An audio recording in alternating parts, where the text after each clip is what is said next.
Cette séquence, Jordan Cheyenne, une maman youtubeuse américaine, l'a diffusée par erreur à ses 500 000 abonnés. Fais semblant de pleurer. Mais je pleure déjà.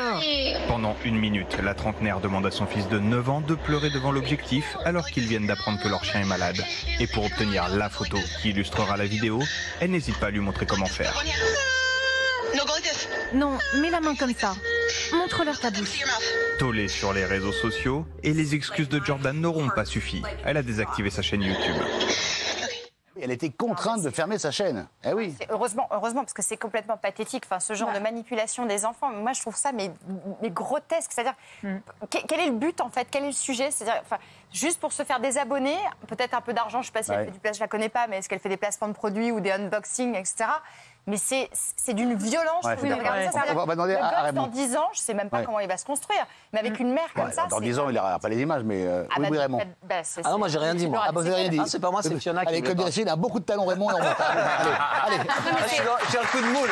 Pour beaucoup d'influenceuses, excuse-moi Sophie, mais c'est la réalité de l'influence. Alors là, peut-être que c'est poussé à l'extrême avec les larmes, avec les enfants.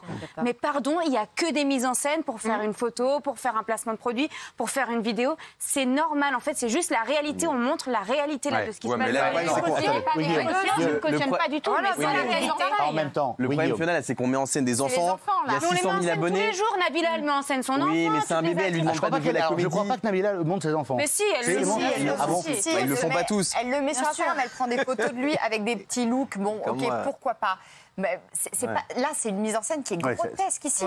Et puis les enfants, ils connaissent pas les tenants et les aboutissants de YouTube, de l'influence. Il y a énormément d'argent qui est fait derrière. Cette femme, elle est suivie par 600 000 personnes. Donc je trouve ça très moyen pour les enfants. Il doit déjà être reconnu dans son école alors qu'il ne comprend même pas pourquoi. C'est nul de faire ça. Mais c'est juste la réalité. Il faut en prendre conscience. Et à un moment, l'influence, c'est pas tout est beau, tout est joli, quoi. En numéro 4, on a La Famille en Or qui est revenue. Alors, elle est revenue quand même en deuxième partie de soirée, juste après Koh Lanta. C'est un choix curieux. Les audiences, ça a démarré à 1,1 million le 31 août et à 14 septembre, c'était 832 000. 800 000. Donc ça baisse un petit peu.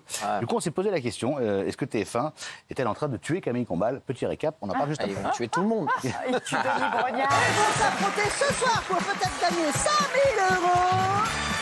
D'un côté, la famille Benamou, avec la capitaine Karen et sa mère Sylvia, ses deux frères Jonathan et Benjamin, et sa sœur Deborah. Face à eux, la famille Braz, avec la capitaine Valérie et son conjoint Thierry, sa sœur Émilie et son beau-frère Mehdi, et sa mère Gabriella. Un jeu présenté par celui auquel on n'avait pas du tout pensé au début, mais qui a le mérite d'être le moins cher. C'est vrai. Camille Combal.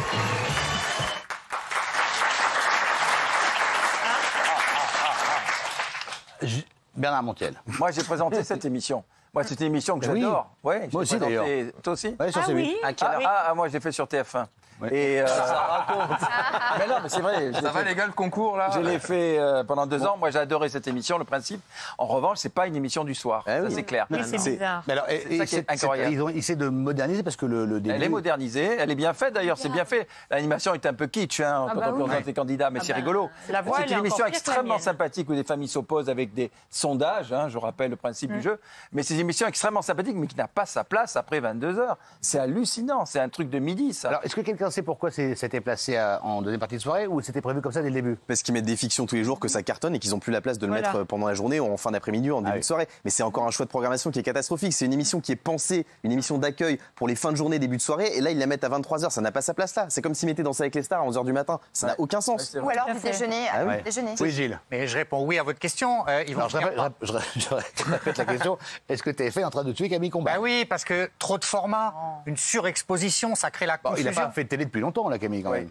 Mais il y a Si, plein il a fait, il a fait Émilie Images, là. Il est sur plein de formats. Il a fait Camille Il y avait Images. Soprano avec lui, il y a plein de choses différentes. Donc on ne sait plus à quelle émission il s'identifie. Et on est en train, je trouve, de le perdre à force de le diluer dans plein d'émissions. C'est ça la question que je me pose, moi. La question que je me pose, c'est pourquoi tu fais venir Camille Combal à TF1, tu le mets en tête de gondole, il a du talent, moi j'aime beaucoup ce mec-là, et pourquoi tu lui mets une émission à minuit? Vous avez vu la voix off? C'est une catastrophe la voix off. Si tu as une chaussure à portée de main, tu jettes la chaussure sur ta télé. À minuit, on va entendre un mec parler comme ça. On s'en fout. Arrête, tu vas me réveiller, laisse-moi tranquille. C'est réveillé. C'est mal pensé. Si t'as Camille, créer un programme. La famille en or. Il l'a dit, il l'a présenté lui en 74. Patrick Roy, il l'a présenté. Mais non, mais la famille en or. C'est Patrick Roy qui l'avait lancé sur Oui, Patrick Roy que j'adorais, il est parti. Ouais. Mais la famille en or, c'est vieux. Donnez des trucs frais à Camille Combal. Et après, on répondra à cette question. Et vous me ferez plaisir de prendre les pancartes. Hein, on n'est pas en vacances. Parce que Cyril n'est pas là, qu'on ne fait pas les petites pancartes. Hein, merci beaucoup. Regardez. Quelle est la question? La question, je viens de le dire. On va jouer à une famille en or. C'est le meilleur jeu du monde, une famille en or. Tu veux 100 000 euros? Tu veux 100 000 euros? Tu veux 100 000 euros? Tu veux 100 000 euros? Et là, ça veut 100 000 euros? Tu veux 100 000 euros? Tu veux 100 000 euros? Tu veux 100 000 euros? Moi aussi, je veux bien avoir 100 000 euros. Quel est le cadeau qu'on va gagner? Notre charmante voix off va nous dire ça. Eddy, salut Eddy. Salut Eddy. Et alors là, c'est les Power Rangers. Regardez, on a toutes les couleurs. Force orange, force violette, force jaune, force rose et force verte. On se fait un check à distance parce que c'est Covid. Check. Je crois que vous avez une passion, c'est vous cuisinez divinement bien. J'adore. C'est ça? Ce soir, je vous le dis, on ne va pas y arriver. Alors, le oui. Ah, vous pensez que TF1 est en train de tuer Camille Combal? Là, pour le coup, oui. Moi, je trouve que Camille, il est formidable et il mériterait un programme. En même temps, quand je regarde les images comme ça me fait un peu penser à Burger Quiz, qui est aussi un programme de soirée. Donc peut-être que Camille arrivera à faire en sorte que, Burger Quiz, que cette émission... Excuse-moi, Burger Quiz, c'est à 21h. Ouais, c'est un peu... C'est 1h quand il bouge là dans tous les sens, c'est 1h du matin. 22h. Là, c'est 1h du matin. C'est matin quand il gigote. C'est 23h30. Oui, c'est pas donc ils veulent concrètement, voilà. Moi, je pense que c'est un très bon animateur, mais je trouve que TF1 il lui laisse trop de place dans les émissions. C'est-à-dire qu'ils l'ont fait venir en se disant voilà, on va casser un peu avec les animateurs lisses, on va prendre un animateur drôle, et il est très drôle, Camille Combal, mais il lui laisse énormément de place pour faire des sketchs, pour faire du zèle, pour faire de l'humour, etc. Alors que les émissions de TF1, c'est censé être des émissions très simples, très lisses, et qui mettent en avant les gens, le programme, les autres. Là, je trouve qu'on met beaucoup en avant Camille Combal dans les émissions. Là encore, il fait des sketchs, des parodies. Je sais pas si ça a sa place dans un jeu, même si c'est très drôle, mais pour moi, ils le mettent trop en avant, et c'est ça qui peut, à mon avis, le. Est-ce qu'au départ, c'était prévu pour 18h ou 19h? Oui, ça a été tourné pour la fin de journée. Oui, vous avez raison, il y a des fictions. Ça a été tourné pour c'est encore demain, après-demain, ça sera après-jour. Mais si tout commence, ça cartonne, toutes les fictions cartonnent, donc ils vont laisser les fictions, ils ont raison. Le fait pas. Non, mais ils pensaient à l'époque, c'était les balbutiements de. Non, c'était tourné il y a un an, cette émission. Non, oui, mais au départ, ici tout commence, je sais même pas si ça avait commencé d'ailleurs. Ici tout commence, oui. Mais ça marche. Demain, ça se termine aussi. Mais du coup, là, comme ça marche très bien, ils laissent la série, ils ont raison, et ça, ils savaient plus trop quoi en faire, donc ils le mettent en deuxième partie de soirée. Oui, mais du coup, il n'est pas tellement mis en avant, parce que le mardi soir, en deuxième partie de soirée, finalement, il est un petit peu à la cave, donc ça va, il fait ses armes, je pense, sur ce truc-là. Je pense que c'est c'est plutôt sur ce format-là, en tout cas, et je pense que c'est un format dont il avait envie, parce qu'il est bon dans ce genre de choses, justement, parce qu'on lui laisse de la place, parce qu'il fait du sketch, parce qu'il rigole et il déconne avec les familles. Maintenant, effectivement, il n'est pas non plus hyper exposé sur cette émission à cette case-là. Il devrait dire non parfois. Il devrait dire non. Il ne devrait pas tout faire. À lui maintenant de dire non.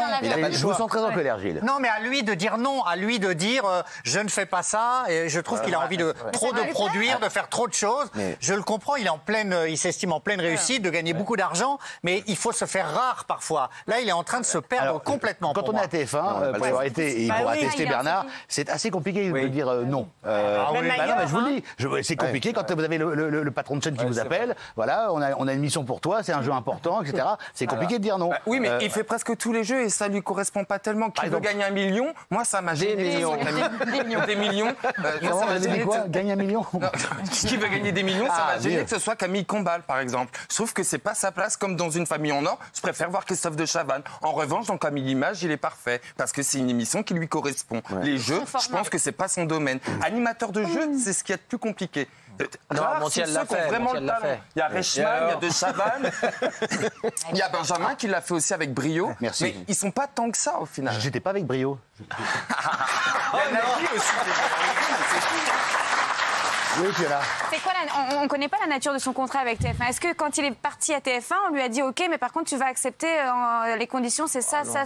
Alors, je vous explique. À TF1, vous avez un contrat de base qui est un contrat d'exclusivité. Vous avez une base, qui est garantie. Et après, soit dans cette base-là, vous avez l'obligation de travailler pour eux, c'est une possibilité. Soit c'est indépendant et vous avez votre contrat d'exclusivité et en plus les émissions. Vous pouvez accepter ou refuser. Mais je connais très peu d'animateurs qui ont refusé. C'est très compliqué. Il vient d'arriver sur TF1. Comment? Et pas seulement sur TF1. Moi, je me souviens Olivier Mine qui en proposait plein de trucs et chaque fois on lui disait si tu refuses ça, attention, parce que l'autre truc que tu veux, tu l'auras pas. Et il a été amené à accepter des choses qu'il aurait bien voulu refuser.